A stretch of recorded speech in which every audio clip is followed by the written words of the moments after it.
Thank you, everyone, for coming today. We're having the second of our webinars this year. This one is on modern ball screws, the advantages of internal returns. Our primary presenter will be Bruce Gretz, the National Key Account Manager for Steinmeyer. Also joining us in the Q&A portion will be George Jaffe, Executive Vice President of Steinmeyer, and he'll be answering your questions as they come in later. So with that, Bruce, please take it away. Thank you very much, and I appreciate everyone joining us today, this afternoon. We've got a lot to talk about, fundamentally about the Steinmeyer design philosophy in ball screw returns, and fundamentally our philosophy oriented around internal returns. We'll talk about some history, and then our design philosophy and our product line that derives from that. We'll talk about the limitations of tube returns. We believe there are some very fundamental limitations there that really cap their performance. We'll get into some particulars about the Steinmeyer design philosophy. And as you see here, a list of really 6 major return types that fill out the Steinmeyer product line. They're all driven by that philosophy.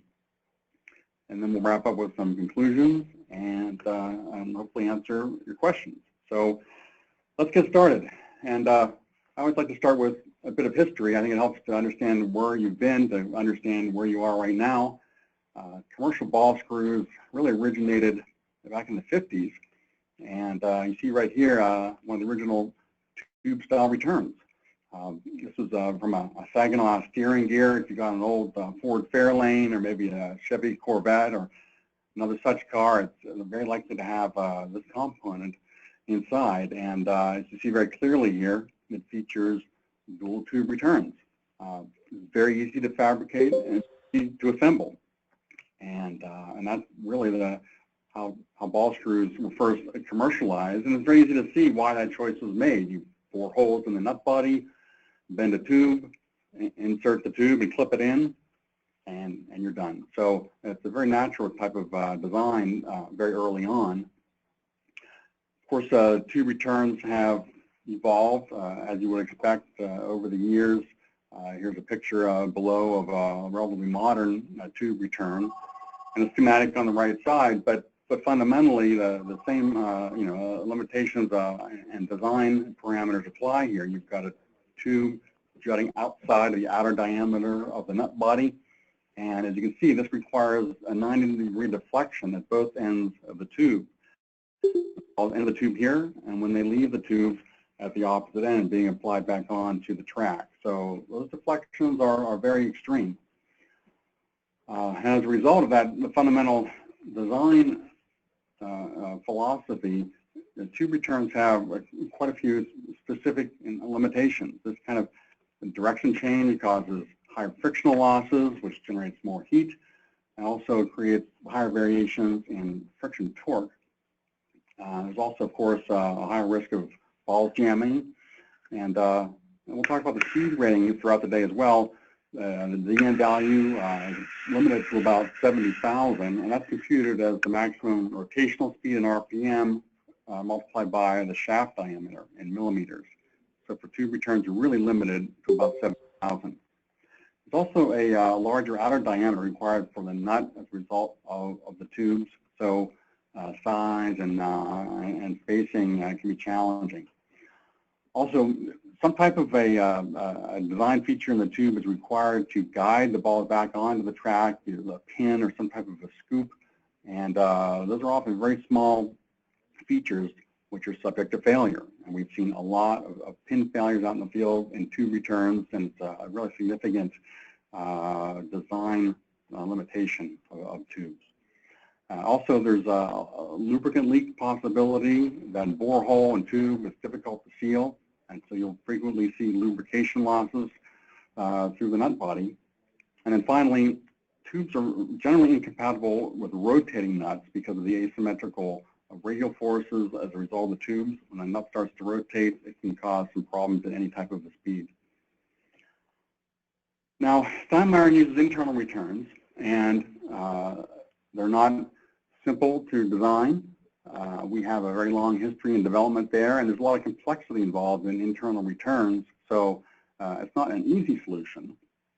And as you'll see in the designs that we discussed today, a lot of complex shapes among our deflectors. They're certainly more difficult to design and manufacture, and historically, internal returns have lagged the market compared to tubes. So we're sticking by our design philosophy of using the tangential deflection following the natural trajectory of the ball and thereby minimizing the deflection forces. And what we've done is to really apply modern design and manufacturing techniques to close the performance and manufacturing gap with tubes. Of course, we're using CAD. We're performing precision machining of deflectors, which is rare in the industry. As I said, you'll see a very wide variety of deflector designs.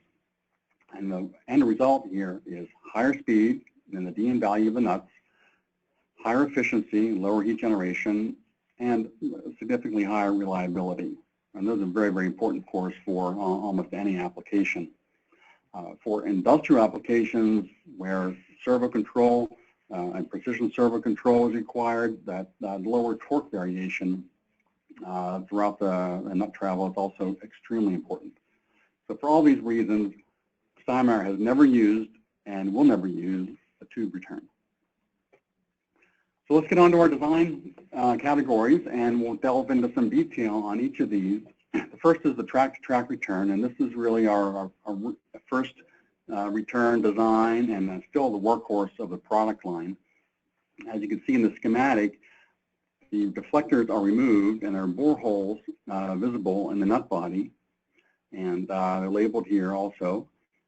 And so you can see inside the nut travel and the ball travel, and the deflectors simply guide the ball onto the next track, lift it up and drop it onto the next track. So each deflector serves one ball circuit. It's a very easy motion of the ball. Also, the deflectors are sealed into the bore holes with an epoxy. And as you can see here too, they're flush to the outer body of the nut. So there's no external dimension on the nut body. And a lubricant is impossible to leak out because of that epoxy seal.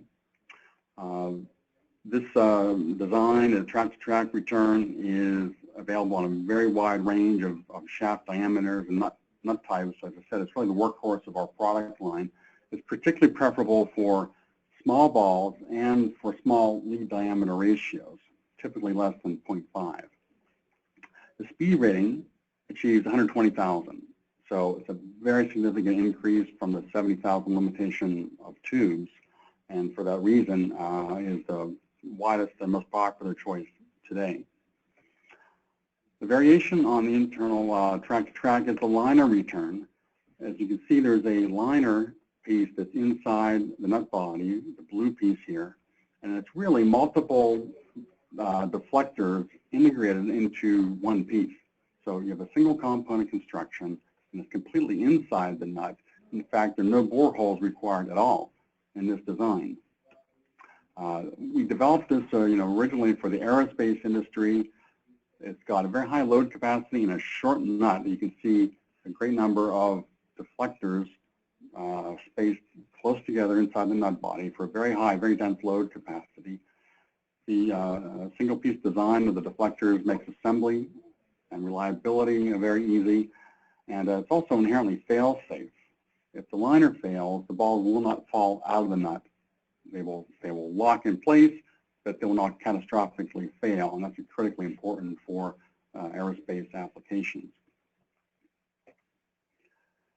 Next is the ultra-speed return, and this is really our first through-the-nut return design. You can see the balls in the schematic here returning through the nut body, and actually two return paths here because there are two separate ball circuits for this dual start threaded design.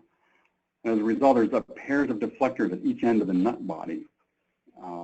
Typically, it's designed with dual start threads, and you can see the multitude of balls and return paths in this short nut body also gives a very high load capacity for the length of the nut. In the photograph below, in fact, you see the ends of the deflectors, the black pieces are the ends of the deflectors. So again, they are arranged in axial pairs. This is designed, of course, for high-speed operation for large leads, where we're talking about a lead diameter ratio greater than 0.5. The track-to-track deflector does not work as efficiently on such large leads, and so that this through-the-nut design is preferred. And in fact, it can reach even higher speed rating with a DN up to 160,000 and a linear speed of about 1.5 meters per second. Another through-the-nut return we call the end cap return. Again, whole board through the nut body for the return path. And this time we have plastic caps at each end as the nut serve as the deflectors. And that extra length there can also accommodate our combination wipers, which, as you may know, can consist of a ring of plastic fingers as well as a felt nut ring, and that all fits inside the length of the end cap, so no additional nut body length is required here. And these plastic end caps, of course, lower the weight, but also very significantly reduce noise by up to 50%. So many of you have used ball screws or heard them, can often be quite noisy. This noise reduction is welcome in many applications. The end cap returns are really designed for relatively small shaft diameters from about 5 to 20 millimeters. But they can still achieve high speed, and you see here again the dual start design, which can support a linear speed of up to 2 meters per second. One of our newer designs is the Z deflector, and you see it here pictured with the deflector next to the nut schematic. This is our first all-plastic return system. In the end cap, previously we had plastic deflectors. Here we have not only plastic deflectors, but the entire return path inside one integrated plastic piece, which of course fits onto the nut body as shown here.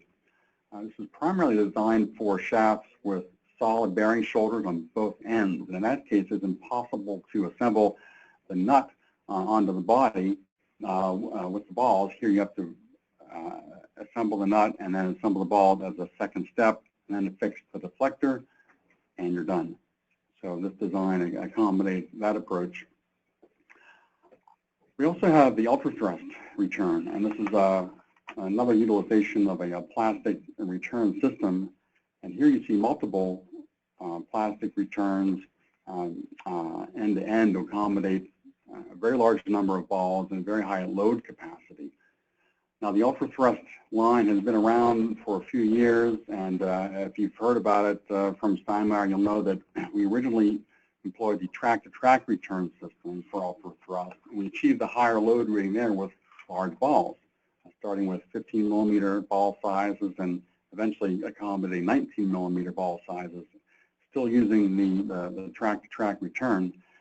This new ultra thrust 9 series return that you see here is the newest product in our series, and the 9 series refers to the plastic deflectors that you see here, either 2 or 3 end-to-end to accommodate a very large number of balls and extremely high load capacity, still in a fairly short nut. And this again is accommodating balls up to 19 millimeters. And for the maximum sizes here, we can actually achieve a dynamic load capacity of 1,400 kilonewtons, which is about 140 tons. So that's really the highest extent that we've gone to date. And the main application there naturally is replacing hydraulics and supporting the use of electromechanical actuators in their place, which are naturally more efficient, more environmentally friendly, and it's a growing demand from our customers, and the ultra thrust line is reaching a very, very high load capacity to support that. So in conclusion, I hope I've explained to you why we believe that internal returns are clearly superior to tubes. That's our fundamental design philosophy, and it all revolves around tangential deflection, and that's going to deliver higher speed, higher efficiency, and higher reliability across the product line. Without any tube connection on the nut, there's no loss of lubrication. That's another very significant advantage in many applications. And what we've done at Steinmeyer is to bring together modern design and manufacturing methods to allow internal returns to achieve very widespread adoption without any kind of a cost penalty, but delivering very clearly higher and clearly more desirable performance across the product line. I appreciate your attention, and I'd be happy to take any questions that you have. As we just noted in the chat, if you have questions, that we'd be happy to answer them during the Q&A session. And somebody was quick to jump on that right away. How prone to failure are the plastic track-to-track return inserts? Well, they're very reliable and very stable. Of course, we have an enormous amount of field experience with that. I should add that we produce the track-to-track deflectors in both metal and plastic. Our field experience with those is very deep, and they are extremely reliable. And keep in mind, with the track-to-track, we have really minimal forces on the deflectors because it's just lifting the ball to the next track. The angle of deflection is very small, and the loads on the deflectors are consequently very small as well. So we have a great amount of confidence in the reliability. Bruce, there was a similar question asked beforehand. Is what type of plastic, what are the materials that the deflectors are made out of? I'm not sure the exact material, and of course you can imagine some of the information is going to be proprietary. I will say that if you have the chance to visit the Steinmeyer factory, I would encourage and invite anyone to do so. You'll see an enormous amount of attention paid to deflector fabrication, and that's one of the uniquenesses and strengths we have in the marketplace. Just as some are metal, and the predominant plastic material that we're using is probably a form of PEEK. Bruce, another question about noise difference in the metal versus the plastic inserts. They're probably similar in terms of noise generation. Of course, that depends on a lot of factors in terms of the size of the screw, the duty cycle of the application.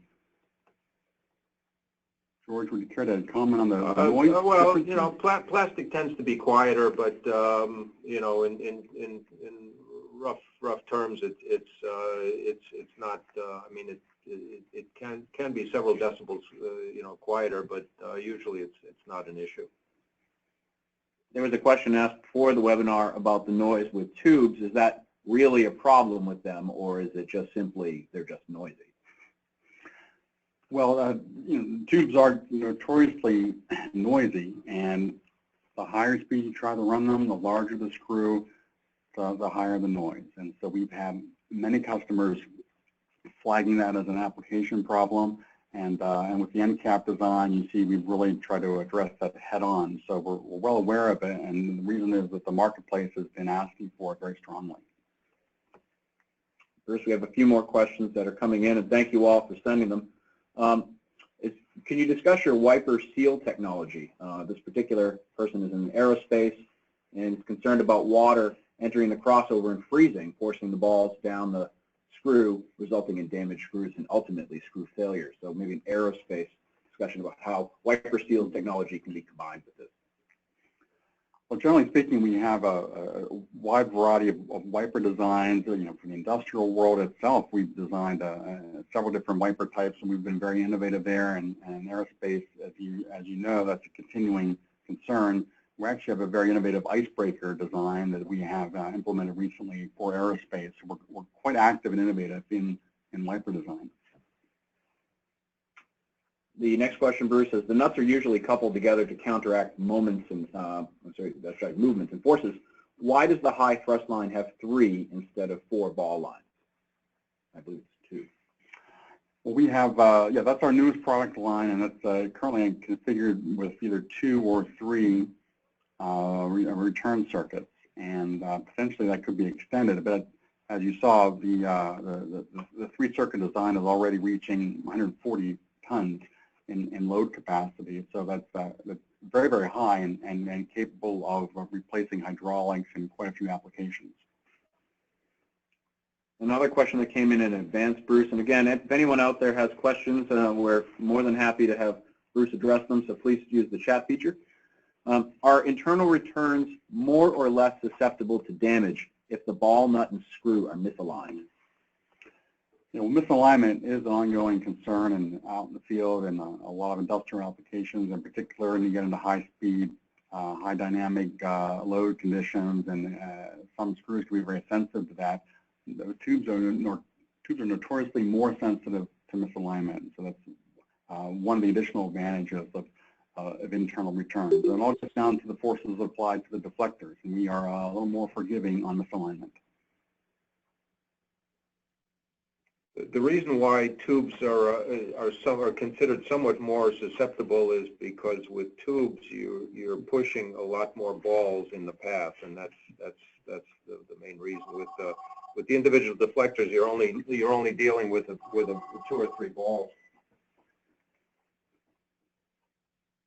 All right, last call for any questions for Bruce, and then the topic of internal returns.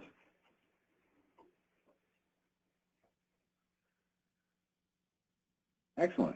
Well, if there are any questions out there that you'd like to ask directly, Bruce's email is on screen. Feel free to reach out by email. Otherwise, thank you so much for attending, and we look forward to seeing you again in the future.